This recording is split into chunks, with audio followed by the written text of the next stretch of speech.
अस्सलाम वालेकुम, क्या हाल हैं सबके। उम्मीद है सब खैरियत से होंगे।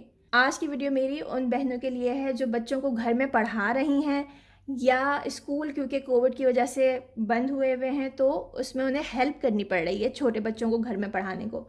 और इंग्लिश क्योंकि आजकल फ़ोनिक्स से पढ़ाई जा रही है और हम में से बहुत से लोगों ने अपने स्कूल्स में फ़ोनिक्स नहीं पढ़ी हैं।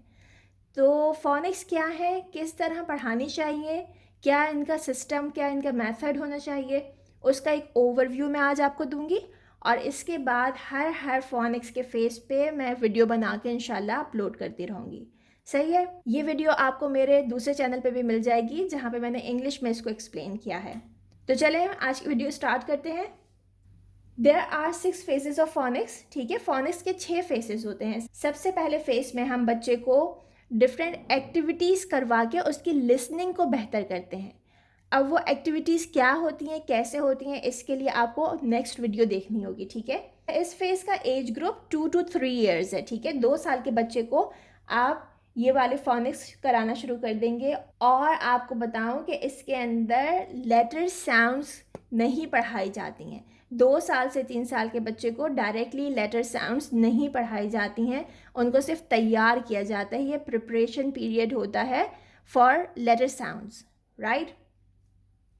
मज़ीद मालूमात के लिए दूसरी वीडियो देखिएगा। अभी हम चलते हैं फेज़ 2 पे। फेज़ 2 शुरू होता है 4+ से। ठीक है, जब बच्चा रिसेप्शन में जाता है या KG 1 में जाता है। इसमें हम 19 लेटर साउंड्स पढ़ाते हैं, 19 लेटर्स पढ़ाते हैं बच्चे को और उनसे ब्लेंडिंग और सेगमेंटिंग करना बताते हैं। अब वो 19 लेटर्स कौन से होते हैं वो भी मैं आपको नेक्स्ट वीडियोज़ में बताऊँगी। अब आ जाए फेज़ 3 पे। फेज़ 3 के अंदर क्या होता है कि हम जो बाकी बचे हुए 7 साउंड्स होती हैं, 19 हमने पहले पढ़ा दी थी, अब ये 7 लेटर्स हम इसको बच्चे को अब पढ़ाते हैं। इसके साथ साथ द अदर 2 लेटर्स ग्राफीम, ग्राफीम कहते हैं लेटर्स को। ठीक है, तो जो 2 लेटर्स मिलके एक साउंड बनाते हैं ना, हम वो भी पढ़ाते हैं। लाइक S और H मिलके श साउंड बनाता है और C और H मिलके च साउंड बनाता है। तो 7 साउंड्स के साथ मज़ीद हम डायग्राफ और डिफ्थोंग्स बच्चे को फेज़ 3 में करवा के उसकी 44 साउंड्स को कंप्लीट कर देते हैं। जैसे कि आपको पता है कि इंग्लिश में 44 साउंड्स होती हैं, राइट। तो अब ये हमारी 44 साउंड्स कंप्लीट हो गई। बच्चा अब रीडिंग भी कर सकता होना चाहिए और उसे कॉम्प्रिहेंशन भी आनी चाहिए। इसका क्या मतलब है कॉम्प्रिहेंशन का, कि उसने जो कुछ पढ़ा है उसके बाद अगर आप उसे सवाल पूछें तो आपको जवाब दे सके। ठीक है, ये वाला जो फेस होता है ये KG 2 के अंदर आता है। ठीक है, जब बच्चा 5 साल से आगे जा रहा होता है। 4 से 5 फेज़ 2, 5 से ऑनवर्ड्स फेज़ 3। अब फेज़ 4 आ गया। फेज़ 4 भी इसी के अंदर इंक्लूडेड है। फेज़ 3 और फेज़ 4 दोनों KG 2 में आएगा। अब यहाँ पे क्या होता है, children learn to blend and segment longer words. यहाँ पे बच्चे ने स्पेलिंग्स तो उसे आ गई थी पढ़ना, अब थोड़े से जो लंबे वर्ड्स हैं ना उनको भी वो पढ़ सकता है। जैसे अगर मैं बोलूँ कॉन्सोनेंट क्लस्टर्स होते हैं या कॉन्सोनेंट ब्लेंड्स होते हैं, SPL, इसको मिला के हम बोलते हैं स्प्ला। फिर फिर स्प्लीन, ये एक लंबा वर्ड है बच्चे के लिए। या इंटरेस्टिंग, ये एक लंबा वर्ड है, लेकिन क्योंकि उसको अब सब साउंड्स पता हैं तो वो ये वर्ड्स रीड कर सकता है, राइट। अब फेज़ 5 और फेज़ 6 जो है ये एडवांस फोनिक्स हैं। ये आप ग्रेड 1 में भी दे सकते हैं और अगर आपके बच्चे का पेस बहुत अच्छा है, वो बहुत अच्छा कर चुका है फेज़ 4 तक, तो आप इसे KG 2 में भी इंट्रोड्यूस करा सकते हैं।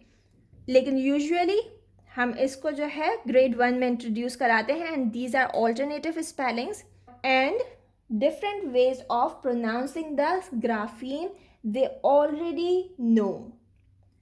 अब ऑल्टरनेटिव स्पेलिंग्स क्या होती हैं, एक ही साउंड को 2 तरह से लिखा जा सकता है। जैसे अगर मुझे लॉन्ग ए लिखना है, जैसे रेन में आता है रेन, तो ये ए जो AI वाला ए है, ये फ्ले में मैं नहीं लिख सकती। अगर मुझे फ्ले में ए लिखना है तो मैं लिखूंगी AY वाला ए। अब ऐसा क्यों करते हैं, इसकी क्या रीजंस हैं, अगर आपको नहीं पता तो just comment me, I will give you the link to that video. ठीक है, मैं आपको वीडियो का लिंक दे दूंगी, आप वहाँ पे जाके इसे सीख सकते हैं कि इस तरह क्यों होता है। These are called the alternative spellings. ठीक है, एक ही साउंड को 2 डिफरेंट तरह से लिखना। और different way of pronouncing the same grapheme का मतलब ये है कि जैसे ये OW है ना, यहाँ पे ये बोल रहा है ओ, नो, ओ साउंड कर रहा है, लेकिन अगर आप वर्ड देखें डाउन तो उसके अंदर भी DOWN होता है, लेकिन वहाँ पे वो आउ साउंड कर रहा है, यहाँ पे ओ बोल रहा है और डाउन में आउ बोल रहा है। तो एक ही ग्राफीम है लेकिन उसे दो डिफरेंट तरह हम प्रोनाउंस कर रहे हैं। तो दिस इज़ एडवांस फोनिक्स। इसके लिए कुछ रूल्स होते हैं, कुछ टेक्निक्स होती हैं जो बच्चे को सिखाई जाती हैं। अब आ गया है फेज 6।